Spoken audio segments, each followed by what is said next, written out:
다음으로 우리가 확인해 볼 내용은 빈도별 데이터 집계라는 내용입니다. 자, 프리퀀시에 따라서, 즉 프리퀀시라는 것은 시간의 어떤 특성이었죠. 이게 일별 데이터인지 시간 데이터인지 분 데이터인지 그러한 특성이 프리퀀시였습니다. 그런데 프리퀀시에 따라서 데이터를 다시 한번 재요약, 대정렬을 할 수가 있습니다.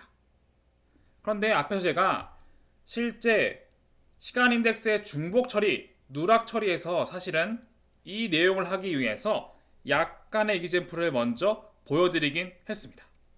실제로 데이터가 인덱스 데이터가 문제가 있어서 중복이 있거나 누락이 있을 수도 있죠.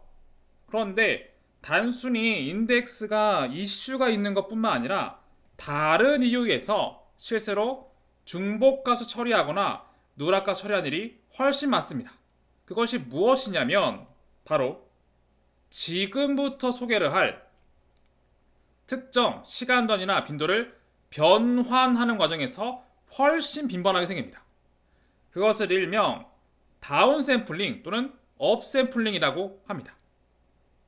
지금 데이터 분석에 대한 알고리즘 또는 데이터 분석의 고급적인 내용은 아닌데, 예를 들어 이런 겁니다. 우리가 내년도의 매출을 예측하기 위해서 올해의 매출 데이터가 있습니다. 그런데 내년도의 매출인데 과연 올해 시간 빈도의 데이터가 효과가 있을까요? 아니면 월 데이터, 쿼터리 데이터, 어떤 데이터로 데이터 분석을 해서 내년도의 매출을 예측하는 것이 가장 효과적일까요? 사실 그것을 알기는 매우 어렵습니다. 현실적으로는 모든 프리퀀시를 다 해보는 수밖에 없어요.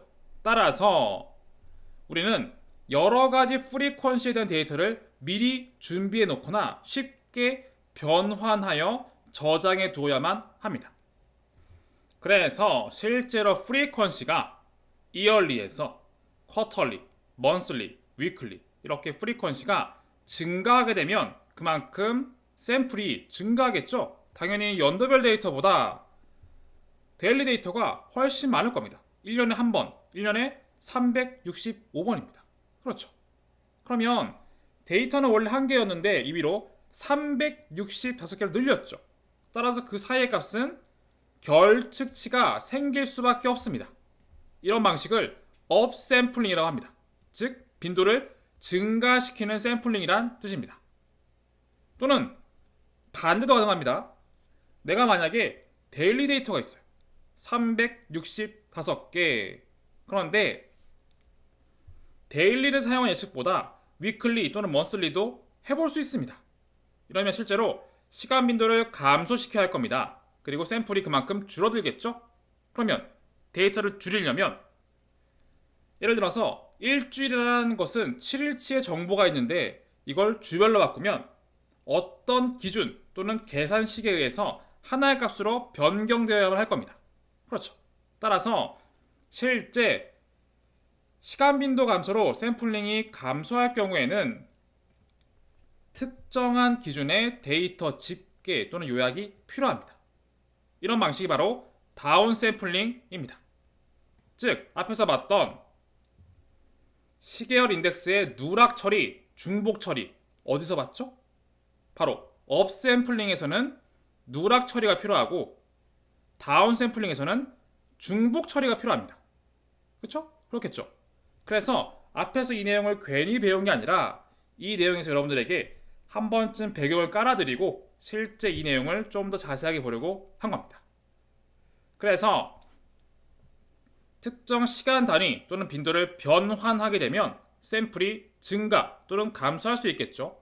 그래서 이러한 증감에 따라서 적절한 데이터 변환, 집계 방법이 필요할 겁니다. 자, 이걸 좀 더 잘 이해해보기 위해서 아래에 예시가 있습니다. 데일리 데이터인데 위클리 변환입니다. 데이 데이터는 19년 12월 31일부터 20년 1월 12일까지 데이터가 있습니다. 그렇죠? 그런데 이걸 위클리로 바꾸려면 실제로 7개의 값이 하나의 값으로 바뀔 필요가 있습니다. 그래서 실제 13개 값이지만 이걸 주별로 바꾸면 2개의 값으로 바뀌어야만 하죠. 그쵸? 따라서 중복된 값의 어떤 데이터 집계 요약을 통해서 두 개로 바꿔야만 합니다. 이걸 다운 샘플링이라고 하고, 반대의 경우 1월 5일, 1월 10일 값밖에 없어요. 그런데 만약에 이렇게 데일리로 변환하게 되면 당연히 결측값 채우겠죠. 그래서 우리는 누락된 값 처리를 통해서 우리는 채울 수가 있을 겁니다. 이것이 바로 업샘플링이라고 합니다. 자, 이 내용을 실제로 확인해 보겠습니다. 그래서 크게 세 가지의 서브 챕터로 구성되어 있는데, 다운 샘플링, 그리고 업 샘플링, 그리고 샘플링에서 데이터 처리 내용을 함께 해보겠습니다. 첫 번째, 다운 샘플링에서의 데이터 집계. 앞에서 우리가 인덱스 처리할 때 as frequency, 리샘플 함수를 통해서 시간 빈도를 설정할 수 있었죠? 그렇죠? 그런데 리샘플 함수는 사실 as frequency보다 훨씬 많은 기능이 포함되어 있습니다. 그래서 데이터 감소에 따라서 데이터 집계 연산을 다양하게 지원을 합니다. 그 내용을 살펴보겠습니다. 자, 제가 임의로 판다스의 데이트 레인지 함수를 통해서 1월 1일부터 1시간 간격 20개의 데이터를 생성했습니다. 아래와 같이. 그렇죠? 그리고 이 인덱스에 대해서 임의로 가격과 거래량 데이터를 생성했습니다. 코드는 크게 중요하지 않고요. 넘파이에서 랜덤한 정수를 만든 겁니다. 가격과 볼륨 이렇게. 그래서 이런 데이터가 생성된 거죠. 그럼 우리는 이 값을 통해서 hourly 데이터인 걸 알고 있죠. 그런데 우리가 만약에 리샘플을 하게 되면 2시간 간격으로 추출해 주세요 라고 하게 됩니다. 자, 앞에 제가 리샘플을 상세하게 설명드리지 않았었는데, 리샘플은 사실 이렇게 리샘플 EH라고 하면 특정하게 출력되는 내용이 없습니다. as frequency는 프리퀀시 바꾸면 바로 결과가 출력이 되어 있는데, 리샘플은 그런 게 없습니다. 왜냐면 실제 리샘플은 이렇게 작성을 하면 2시간 간격 데이터로 그룹 바이 하는 것과 같은 기능이기 때문입니다. 그래서 실제로 2시간 간격이면 0시, 1시 두 개 묶어야겠죠? 그렇죠? 또는 다음 2시, 3시 묶어야 됩니다. 그렇죠? 그러면 이걸 하나의 값으로 표현해야 되는데 방법론이 필요하겠죠? 그래서 리샘플을 통해서 그룹 바이 한 거에서 특정한 함수를 적용시켜줘야만 합니다. 예를 들어서 first가 되면 두 개의 값 중 76, 8 들어가 있죠? 그리고 last가 되면 두 개의 값 중에서 27, 3이 반영되어 있습니다. 그렇죠. 이렇게 반영하는 것이고, 다른 방식 평균을 통해서 두 개의 값의 평균으로 출력할 수도 있습니다.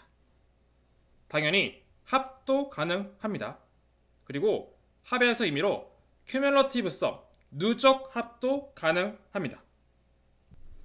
그리고 이렇게 여러 가지의 특성 2시간으로 그룹 바이 한 다음에 first, last, min, sum, 누적합 한 대 묶어서 이렇게 붙일 수도 있습니다. 그러면 인덱스는 2시간 간격 여러 특성을 함께 볼 수 있는 것이죠. 마찬가지로 이렇게 min, max, min, median, variable, 표준 편차 식을 통해서 실제로 여러 가지 기초 통계량을 볼 수도 있습니다. 그런데 여기에서 컬럼명이 모두 프라이스죠? 보기 영 좋지 않습니다. 따라서 여러분들이 실제로 이렇게 별도의 변수 선언을 통해서 컬럼명을 바꾸어서 최소, 최대, 평균, 중앙값, 분산, 표준 편차 이렇게 반영할 수도 있을 것입니다. 자, 실제로 이 내용을 함수화할 수도 있습니다. resample ts 데이터 프레임, 원하시는 frequency, 그리고 이 데이터에서 어떤 값에 대해서 샘플링을 할까요? 그런 뜻이 됩니다. 몇 번째 컬럼에 대해서. 그래서 이걸 통해서 실제로 앞서 봤던 내용을 기초 통계랑 관련된 내용으로 변환해 주는 거겠죠? 그렇죠? 그래서 예를 들어서 이렇게 아래와 같이 예를 들어서 리샘플 ts에서 df 테스트, 그런데 이것을 6시간 간격 변환하면 이러한 결과가 이렇게 4시간이 아니라 6시간 간격으로 바뀔 겁니다. 그 중에서 두 번째 컬럼 0, 1, 2 두 번째 값이 이렇게 출력되는 것입니다. 저렇게 함수를 통해서도 우리는 만들 수가 있고요. 다른 내용을 좀 해보기 위해서 다시 한번 우리가 이미 시계열 데이터를 만들어 보았습니다. 이렇게 1월 1일부터 3월 31일까지 30분 간격의 데이터입니다. 마찬가지 프라이스와 볼륨을 생성하였습니다. 그러면 여기에서 앞서 사용했던 함수를 통해서 실제 프리퀀시를 1일, 1주, 2주, 한 달로 바꿔볼 수 있겠죠. 좀 더 상세하게 내용을 보겠습니다. 그러면 이렇게 4273개의 로우에서 이렇게 1일씩 네 번째라고 한다면 네 번째가 중요하기보단 1일이 중요합니다. 원래 30분 간격 데이터였죠. 그런데 1일로 바뀌니까 데일리로 바뀌죠. 데일리로 대한 인덱스로 바뀌어 있는 거 볼 수가 있습니다. 그리고 실제 1위크 1주 간격입니다. 그러면 훨씬 내용이 줄어들어 있죠. 그렇죠. 마찬가지 2주 간격, 실제 2주 간격 인덱스가 생성되고 해당되는 값만 들어가 있습니다.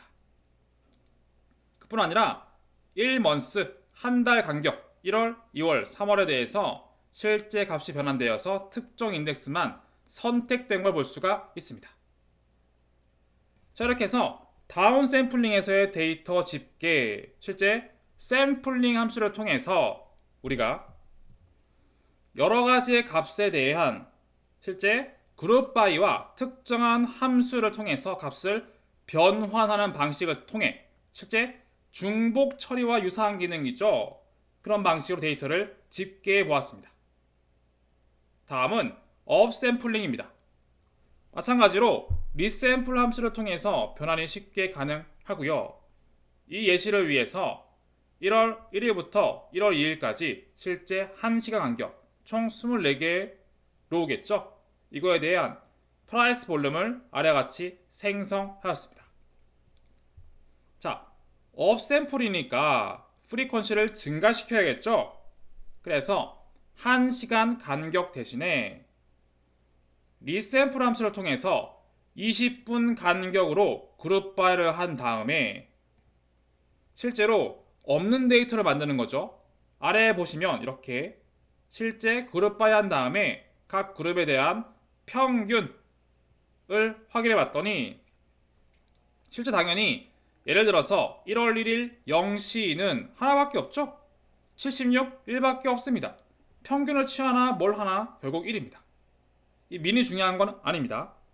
어떤 함수를 통해서 그룹 바이 된 걸 출력하는 것입니다.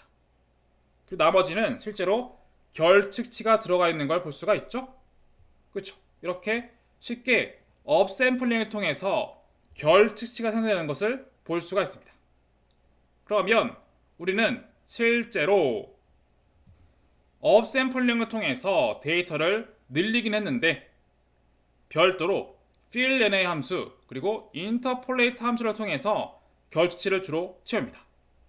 앞에서 일단 여러분들이 누락 처리 내용에서 fillNA를 통해서 결측치를 처리하는 것을 보시긴 했을 겁니다.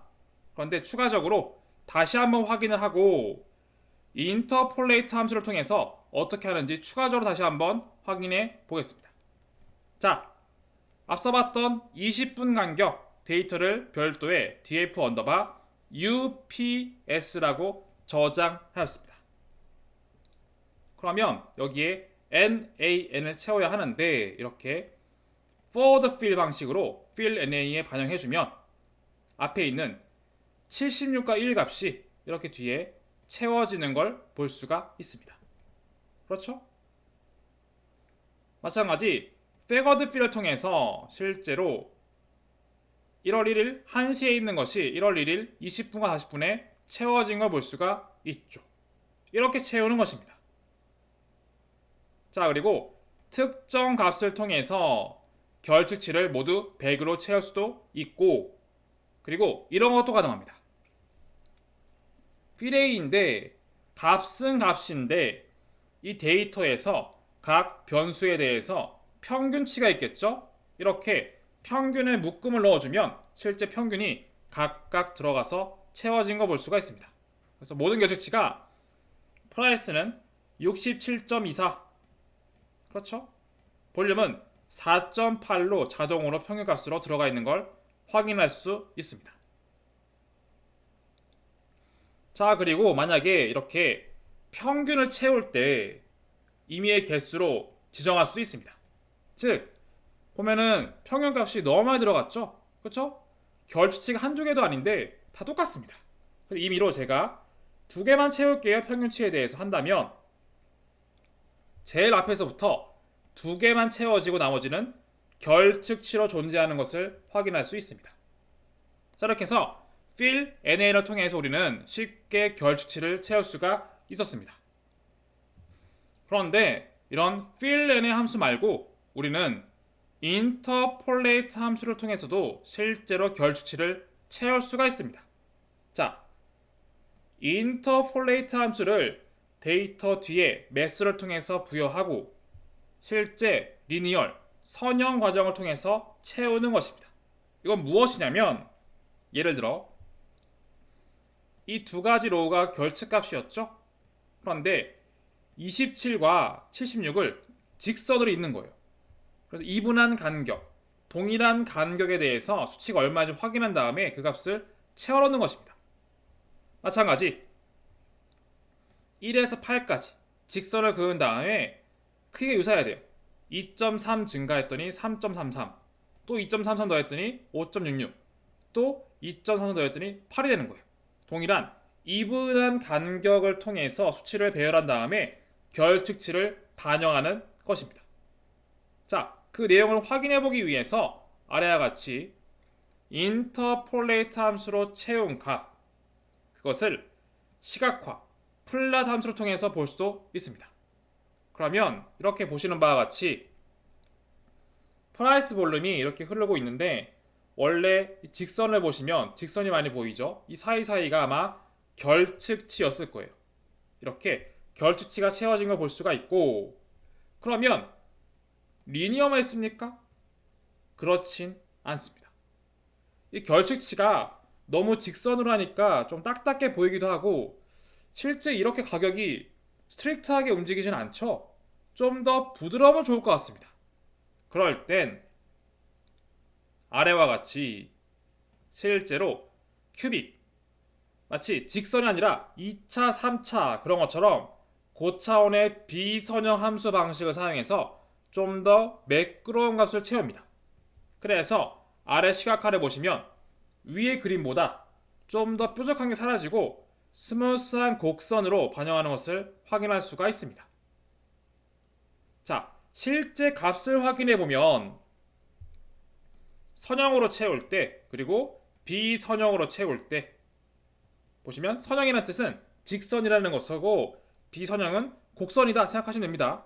그랬을 때 값을 보면 이렇게 달라져 있습니다. 앞에 두 개는 선형, 뒤에 두 개는 비선형입니다. 자, 볼륨만 보면 선형일 때 1, 3.3, 5.6, 8인 것 대신에 두 번째 비선형을 봤을 때 1, 3, 5, 8이 아니라 1, 5.8, 7.8, 8 이렇게 되어 있죠. 이렇게 뭔가 좀 더 스무스한 움직임을 바뀌어 있는 걸 볼 수가 있습니다. 자, 이렇게 해서 우리는 실제 데이터가 단순히 이상 때문에 누락값, 중복값이 생기기도 하지만 실제로 프리퀀시를 바꾸는 과정에서 바꾼다? 업샘플링 또는 다운샘플링 하는 과정에서 우리는 중복값을 처리하거나 누락된 값을 처리할 필요가 있습니다.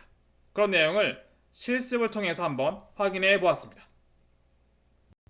자, 시계열 데이터의 전 처리에서 우리가 지금 시간 인덱스를 처리하고 실제 시간 인덱스에 대한 프리퀀시가 바뀔 때 데이터가 변경되고 실제 인덱스에서 발생할 수 있는 다양한 중복 처리, 누락값 처리를 통해서 데이터를 핸들링할 수가 있었습니다.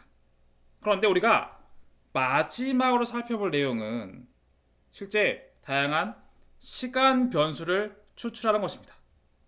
그래서 실제 변수를 생성하는 방법, 피처 엔지니어링인데 시간 정보에 대한 피처를 생성하는 것이기 때문에 타임 피처 엔지니어링이라고 되어 있는 것입니다. 무슨 얘기냐? 우리가 인덱스에 이렇게 시간 정보가 많이 들어가 있죠? 그렇죠? 이렇게 생성되어 있는 시간 정보에 따라서 그리고 우리가 데이터 분석 목적과 필요에 따라서 이 인덱스를 단순히 인덱스로 쓰는 게 아니라 변수로 활용할 수도 있을 겁니다. 예를 들어서 연 데이터, 연만 뽑는다던가 아니면 월 데이터, 월만 뽑는다던가 아니면 일, 시, 분, 초, 요일 여러 가지 시간 패턴이 있죠. 시간 프리퀀시. 이 변수 또는 인덱스가 저장하고 있는 다양한 시간 프리퀀시가 있습니다. 그 중에 일부를 차용해서 추가적인 시간 패턴을 추정하기 위해서 활용할 수 있겠죠. 이를 위해서 특정 시간 변수를 생성할 필요가 있습니다. 그래서 마지막으로 할 내용은 실제 인덱스에 대한 개념은 아니고요. 인덱스든 변수든 거기에서 실제 우리가 필요로 하는 시간 정보를 담고 있는 시간 변수를 생성해보는 것입니다. 자, 그래서 아래 코드를 보시면 제가 임의로 데이터를 일부 추출해 온 다음에 인덱스를 생성해 보았습니다. 그쵸? 생성해 보았고 아래와 같이 인덱스는 인덱스인데 제가 reset index라는 함수를 통해서 인덱스를 하나의 컬럼으로 변환하여 저장해 놓았습니다. 그렇죠? 이제 이걸 한번 활용해 볼 겁니다. 자, 변수 이름이 인덱스긴 한데 이건 변수입니다. 자, 여기에서 년, 월, 일 시간 변수를 추출할 수가 있습니다. 어떻게 하냐면 이렇게 합니다. 자, 예를 들어서 dftest의 인덱스 변수를 선택하여 시리즈로 만듭니다. 여기에서 메소드를 찍고 데이트 타임의 약자인 dt 모듈을 호출합니다. 그리고 메소드를 찍고 year로 호출하면 이 값을 저는 데이터에 year라는 변수로 저장한다라고 되어 있죠. 그래서 실제로 추출하고자 하는 연도 데이터가 데이터에 year라는 컬럼에 반영되게 됩니다. 그리고 마찬가지 방식으로 month, day 쉽게 변환 가능하고 추출되어서 month 변수, day 변수에 저장해 보았습니다. 혹시나 여러분들이 이 셀을 반복적으로 실행하게 돼서 변수가 늘어나는 걸 막기 위해서 실제 오리지널 데이터에 컬럼에 year라는 것이 없을 경우에만 아래 셀을 실행하도록 반영해 놓았습니다. 그러면 원래 데이터는 인덱스와 국가명 추가거만 들어가 있죠. 그런데 아래처럼 원래 인덱스 변수에서 연도 정보, 월 정보, 일 정보가 들어가 있는 걸 볼 수가 있습니다. 자, 이뿐만이 아닙니다. 시간, 분, 초 마찬가지로 dt 모듈에서 추출해서 추가적인 변수로 반영할 수가 있습니다. 따라서 아래와 같이 원래 인덱스가 우리가 만들었을 때 날짜까지만 있었기 때문에 실제 값은 없습니다. 하지만 그게 중요한 게 아니라 이렇게 특정 프리퀀시에 대한 시간 정보를 별도의 독립적인 변수로 반영할 수 있다는 것이 중요한 것입니다. 자, 이뿐 아니라 이런 것도 가능합니다. 몇 번째 주에 대한 데이터인가를 추출할 수가 있습니다.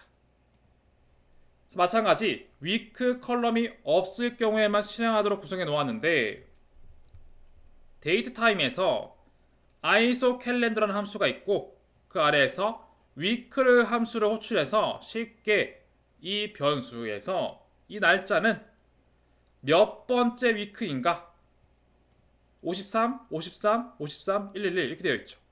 몇 번째 주차인지 명확하게 들어가 있는 걸 볼 수가 있습니다. 자, 이게 버전 변경 때문에 예전에는 dt.week로 쓰긴 했는데 최근에 바뀌어서 dt에서 아이소 캘런더 그리고 그 하위에 위크로 변경 예정이고 실제 이렇게 쓰는 것이 익숙하고 저는 합리적이라고 보여집니다. 앞으로 바뀔 예정이니까요. 그래서 이렇게 처리해 놓았습니다. 혹시 여러분들 중에서 DT 위크 안 됩니까? 가능은 합니다. 근데 버전 변경 예정이라서 언제까지 될지는 잘 모르겠습니다. 그리고 이것도 나중에 또 바뀔 수도 있습니다. 이것은 제가 이런 것들의 문법을 항상 트래킹하는 게 아니기 때문에 이런 자유도에 대해서는 여러분들이 좀 인지하고 있어야만 합니다. 자, 몇 번째 주 말고 당연히 요일도 가능합니다.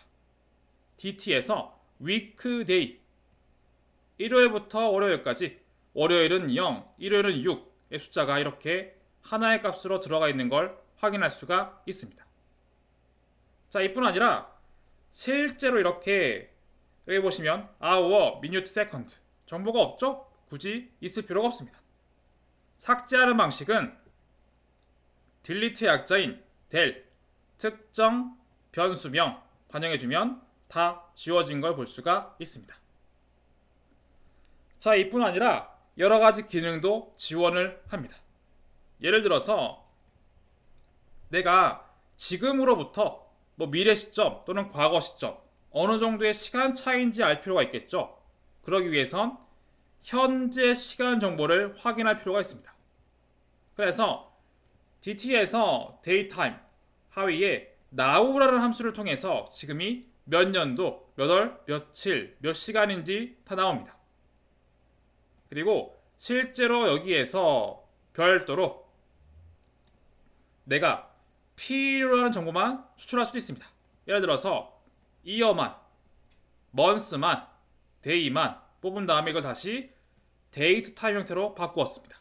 그러면 이렇게 날짜까지만 나오고 시간 정보는 없는 것을 확인할 수가 있죠.